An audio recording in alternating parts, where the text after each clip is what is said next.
This is now my fourth trip to the UK or to London for pro-life work, and I feel like I'm no longer sort of a guest, but a friend. I recognize and know many of you, and it seems like every time I come over, my wife and I have just had another baby. And so, thank you for those of you that asked.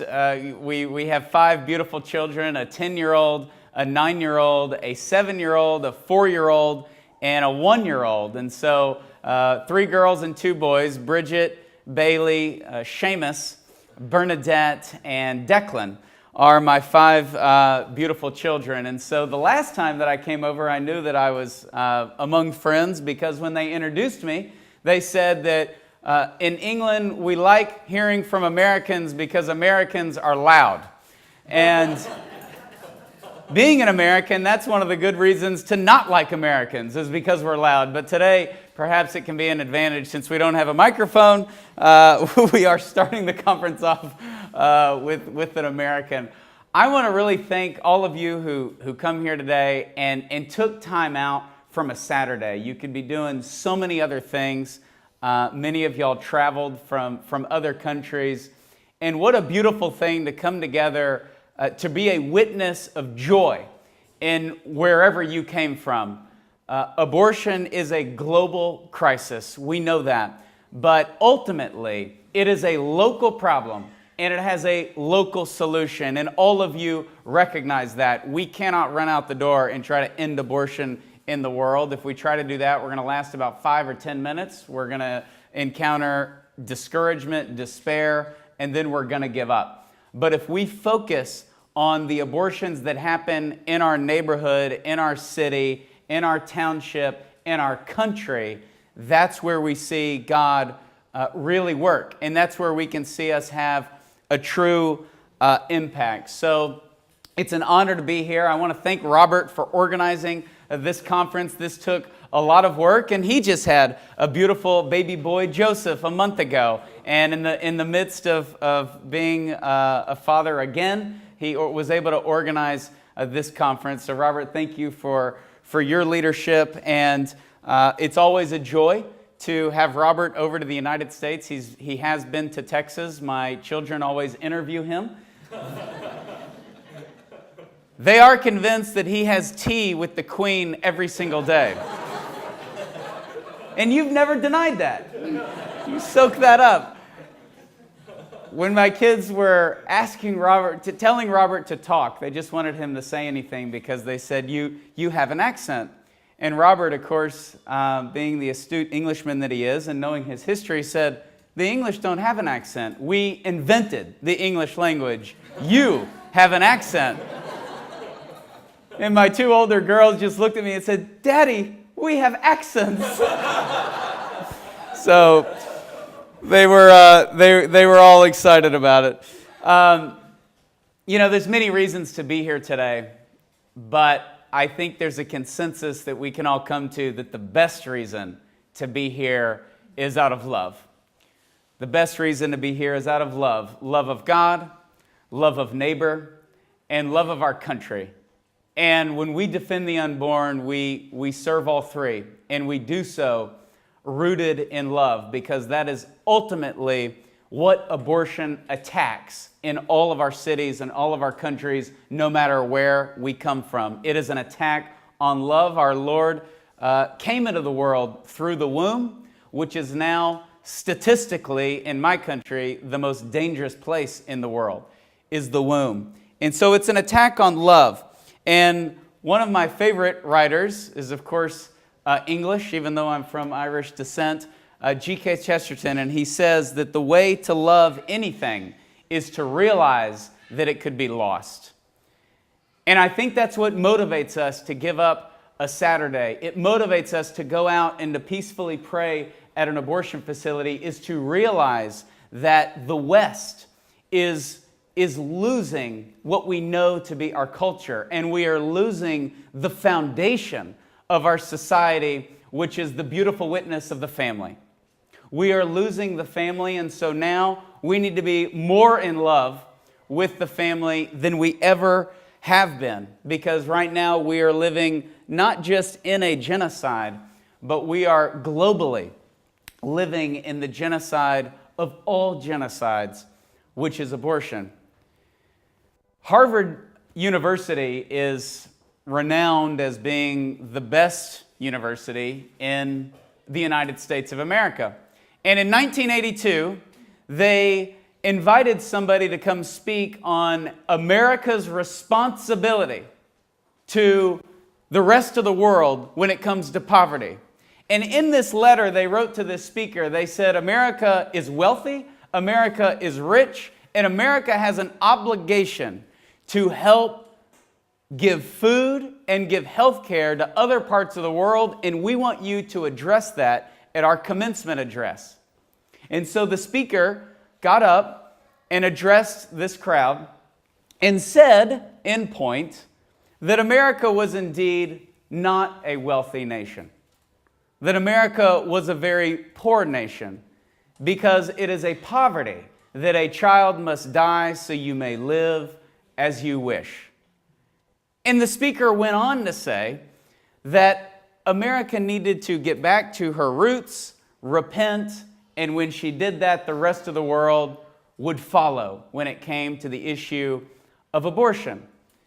And the audience, which was made up of intellectuals, of future politicians, of the leaders of our economic system, they didn't storm out, and they didn't get mad and call this person judgmental. What they did was give the longest standing ovation in the history of Harvard commencement addresses, 10 solid minutes. And frankly, that's what you get when you invite Mother Teresa to address your audience, is you usually are guaranteed a standing ovation. But there was this emptiness, like a child looking for direction, that she filled. And of course, she was able to fill it because she was a saint. And the saints are not detached from truth, and they're never detached from love. And when they share it, it is the most powerful witness in our world, which is why we're all called to be saints. When you go to yesterday, Robert and I were talking about authors that we both love and saints that we love, and we were talking about Cardinal Newman, and we were talking about Thomas More and how respected and revered they are in the United States, G.K. Chesterton, and not so much here in England, but in other parts of the world, even though they're from England. And C.S. Lewis is extremely popular in the United States. He's very popular. He's very respected among religious people and non-religious people. But we see that we've had sort of American versions of C.S. Lewis. And one of them is an author by the name of Walker Percy. And C.S. Lewis always addressed academics, and Walker Percy addresses the common man. And he wrote in one of his most famous books called Lost in the Cosmos, he talks about America, and he talks about Western civilization and the crisis that we're in. And the book is a satire. It's very sarcastic. And he makes a point that really hits home to what Mother Teresa was talking about that day at Harvard. He asks the reader a very simple question.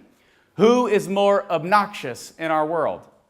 Catholics, Protestants, or Jews? He asks that question rhetorically, and then he answers it. And he says, as obnoxious as they all can be, none of them are as murderous as the autonomous self. The self who answers to nothing and believes in nothing.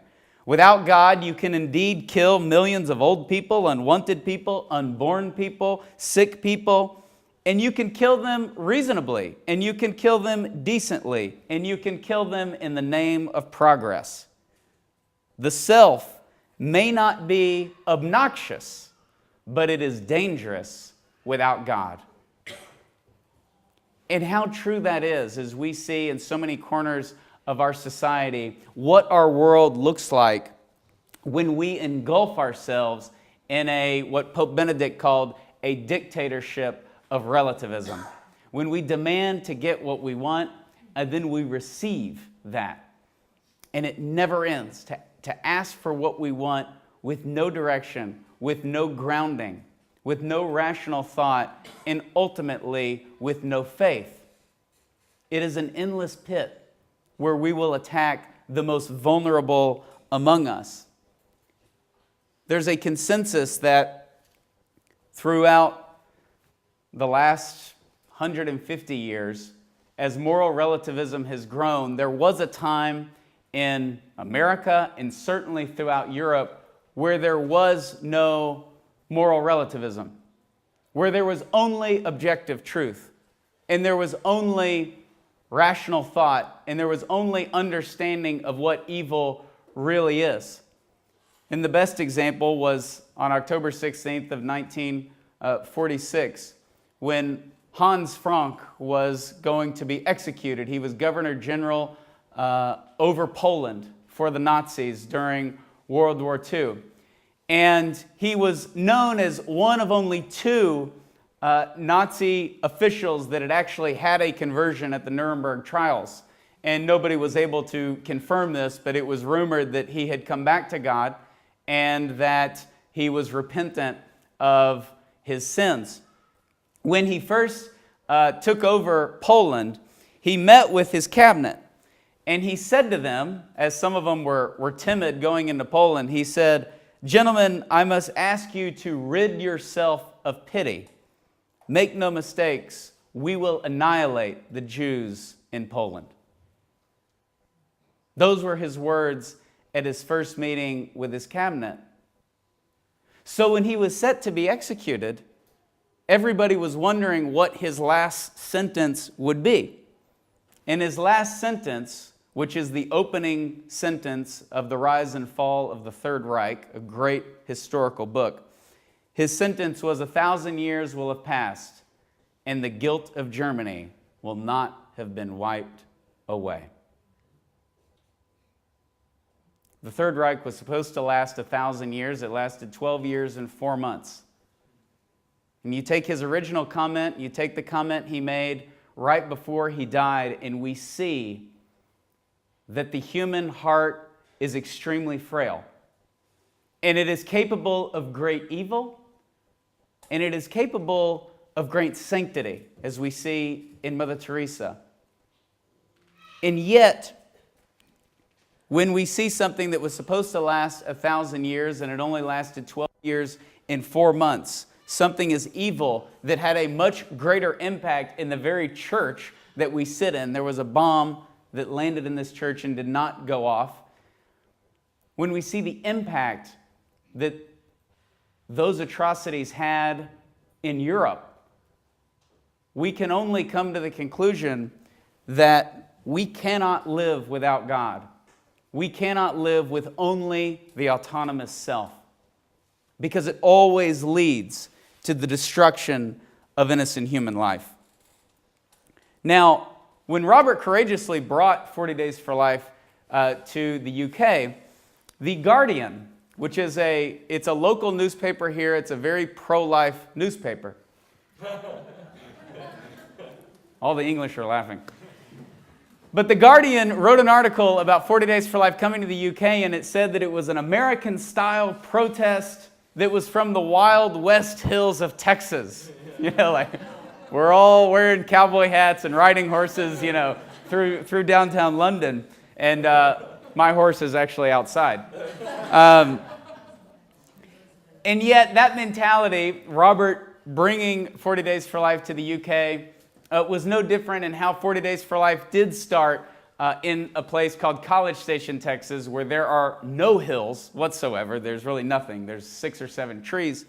And we saw our local Planned Parenthood abortion facility numbers going up. Planned Parenthood is the largest abortion provider in the United States.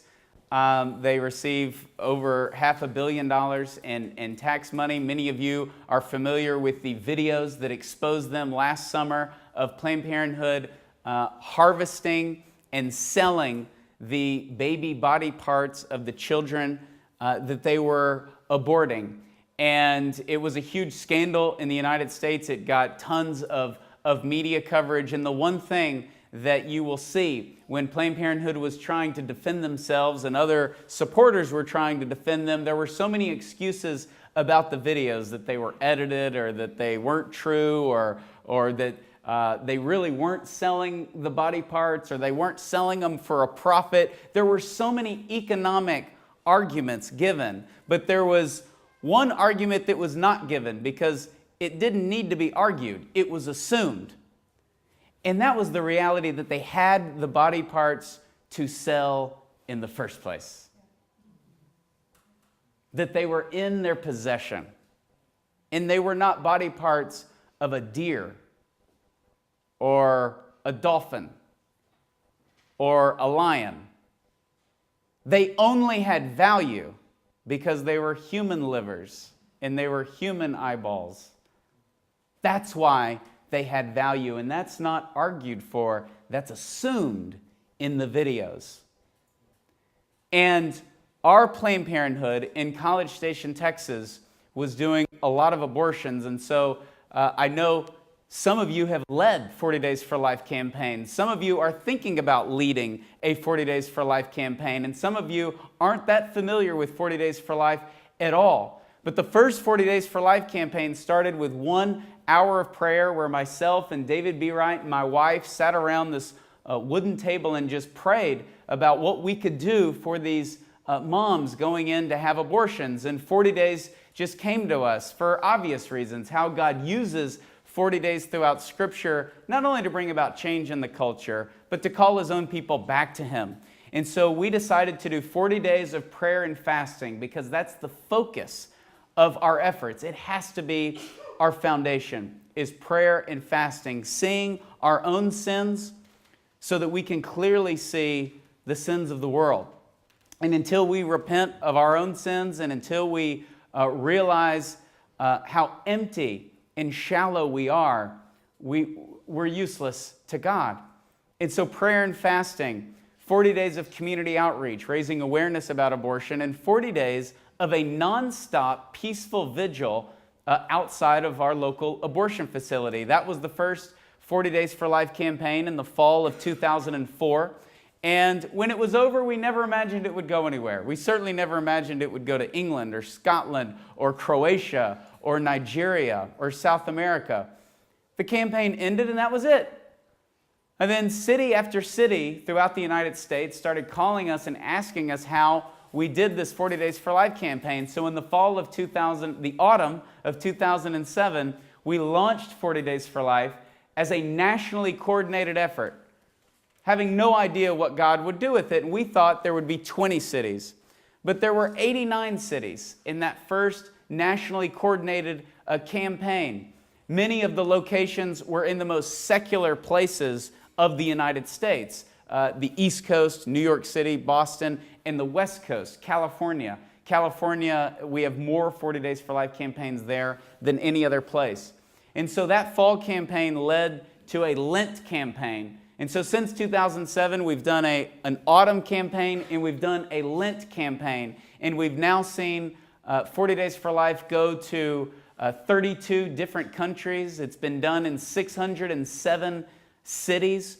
We have traveled to many of the countries. The chairman of our board, Matt Britton, is going to talk a lot about that, as will Robert. We have many of those countries, some of those countries represented in this room. But as 40 Days for Life grew, it didn't grow because it was some big global corporation trying to tell everybody how to end the world's greatest problem.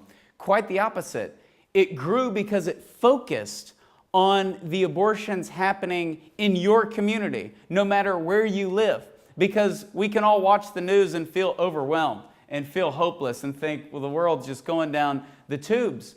But we can do something for those babies that are going to be aborted tomorrow and next Saturday in our communities. And that was the focus of the peaceful and prayerful vigil, physically going out to where the abortion's happening, signing a statement of peace, being able to accept the fact that we'll be ridiculed and that we'll be persecuted, but that those moms that turn around, the 11,165 moms that have turned around, that's why we're there. That's what motivates us to go out there. And so we have seen, as we usually, we won't see it in the media. The media will say, well, we're judgmental, or we're harassing women, or we're this or we're that. 25% of 40 Days for Life campaigns are actually led by women who have had an abortion, sometimes in front of the abortion facility where they had their abortion 10, 15, 20 years ago. But the one thing we've seen, as this is focused on changing hearts and minds, on love, on compassion, on not judging women, but being a real tangible outreach to them. We've seen it not just for the moms and the dads encouraging and paying for abortion, but for those who actually work in the abortion industry themselves. We've seen 127 abortion workers have a change of heart and leave their job. Now, these aren't workers that just go to work and they see these Christians out there praying and they get mad and so they quit. That's not what that number represents. There are those people. But the 127 are those who have actually had a change of heart and left their jobs. And this was very personal for me in October of 2009 when the director of our local abortion facility in Texas walked right next door. Abby Johnson, who spoke here 3 years ago, she walked right next door into my office. She was the 2008 Planned Parenthood Employee of the Year, and yet when she saw for the first time an actual abortion, and she witnessed a 13-week-old baby boy fight for his life and lose it right before her eyes, she had a change of heart, and she came right next door and then became an author and a pro-life advocate and defender of the unborn. There was an abortion doctor in Manassas, Virginia, which is right outside of Washington, D.C., and he would do abortions at this facility and ignore the people, sometimes ridicule the people out there praying. And one day, he drove in the driveway after doing 30 or 40 abortions, and he rolled down the window. And some of our volunteers went over to the window, and he just looked at them. He looked very nervous and was trembling, and he just mumbled the words, "I need to see a priest. I need to see a priest." That's all he said. And of course, naturally, with the history there, some of the pro-life people thought that it was a joke, or he was being sarcastic, or he was mocking them, and he wasn't. He went and he saw a priest, and the abortions that he did that day were the last that he ever did. He said, "I cannot do this anymore," and he had a conversion. We have to believe that, because in the state of our culture, it doesn't do any good just to complain about it. It's a call to our personal sanctity. It's a call for us to not just preach the truth, but to witness to it and to do so in love, because our world needs that and is longing for that now more than ever. That's why Mother Teresa got a 10-minute standing ovation. Not because she's rude, and not because she had some big dynamic talk where she said all the right things and she told all the right stories, but because she was a saint. And she told the truth in love, and it was believable. And many in that audience had never heard it before. And that's why the pro-life movement is not a movement of self-righteous Christians trying to tell others how to live. Quite the opposite. We are a movement of converts, and therefore we are a movement of hope. We are led by those who don't have a distant relationship with abortion, but those who have had an abortion, who have paid for an abortion, who have done an abortion. Those are the leaders of the pro-life movement. Now, that Planned Parenthood where 40 Days for Life started eventually lost so much business, they closed their doors and they went out of business. We've seen 64 abortion facilities in the United States close their doors and go out of business following a 40 Days for Life campaign. And the location where 40 Days for Life first began was one of those locations.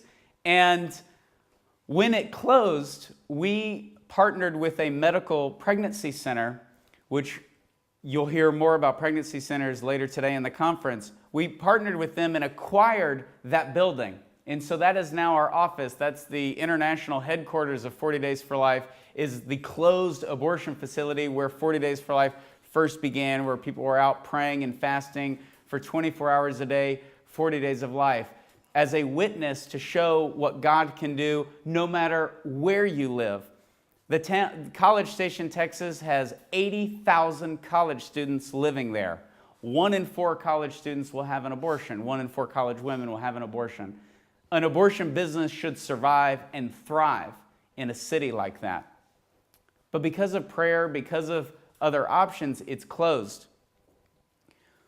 When we got the building, we had it blessed. And there's actually a rite of exorcism in the Catholic Church, I'm Catholic, for medical facilities. And so this priest went in on All Souls Day and did a rite of exorcism on the medical building. And I told him, Father, I'm going to walk in after you go in. And so I went in behind him.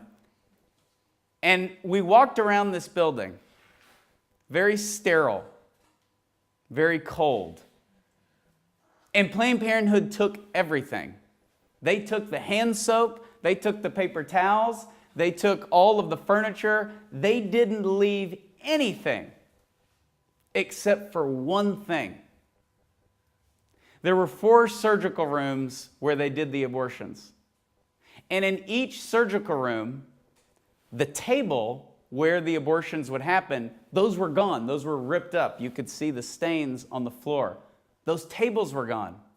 But above where those tables were, there were hanging these fixtures that you would hang over a baby's crib, like stars or little fish dangling that you hang over a crib so that your baby can look up and, be distracted and fall asleep.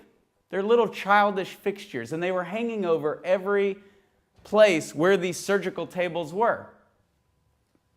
That's the only thing they left for us to see. And I thought it was appropriate because those were there for one thing, and it's in our country, it's in your country: distraction. Abortion is built on distraction. From the moment the couple finds out that they're pregnant, the moment they consider abortion, the moment they make an abortion appointment, the morning on their way to the abortion facility, and yes, even at the very moment when the abortion itself is taking place, the abortion business is trying to distract them from the horrific reality that is taking place. And it requires distraction. Abortion in our country and in England has been legal over 40 years. And yet, despite that, it's still controversial. Despite that, we haven't fooled ourselves into the reality of what we are doing. That's why those videos in the United States had such an impact. We are not ultimately distracted. And you're here today to end that distraction. It's like a cultural distraction in your country and in your city, because that's what's required for abortion to thrive, is for us to be distracted, and for those who aren't distracted to turn the other way and to say, well, that's none of my business. I would never have an abortion, but it's okay if they do. And,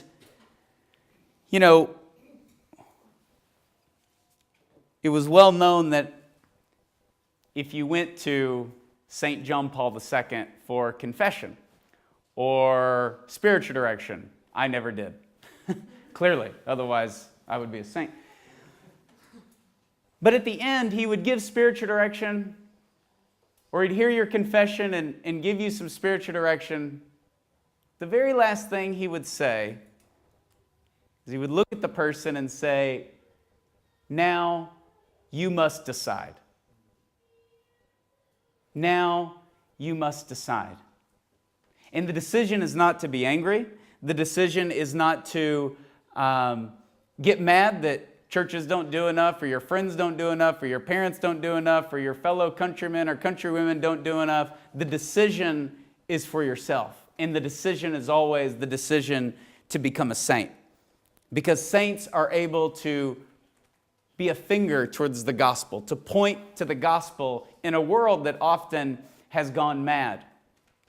And we have been so blessed with St. John Paul II and with Mother Teresa and with here, Blessed Cardinal Newman, who I was able to see his private chapel when I was in Birmingham, not Birmingham, but Birmingham a few years ago.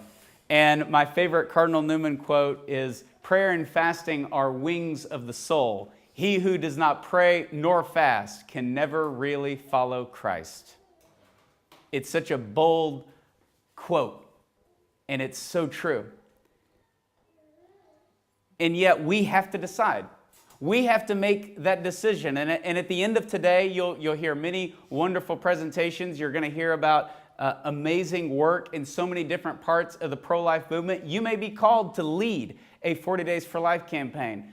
You may be called to help somebody else lead it or participate or at least know about it and bring it back to wherever you came from and help others do it. The one thing that Robert knows and I know and so many of you know, you can learn a lot during the 40 Days for Life. But the one thing you learn is that leading is hard. Leading a 40 Days for Life campaign is hard, but it's worth it. And the people who the world says are against you and don't want you there are exactly the same people who are thanking you that you were there because they have a beautiful baby boy or baby girl who is alive today because you had the courage and the faith to set aside so many other comforts and things you could be doing to be out in front of a cold and sterile place to offer hope where otherwise there would be no hope. And that's a beautiful thing. And it's a hard thing, but it's a necessary thing. There was a very wealthy American who had lost his faith, but he had made so much money that he felt like he needed to give it away. And so he's sitting in his mansion in Florida, and he's watching a documentary.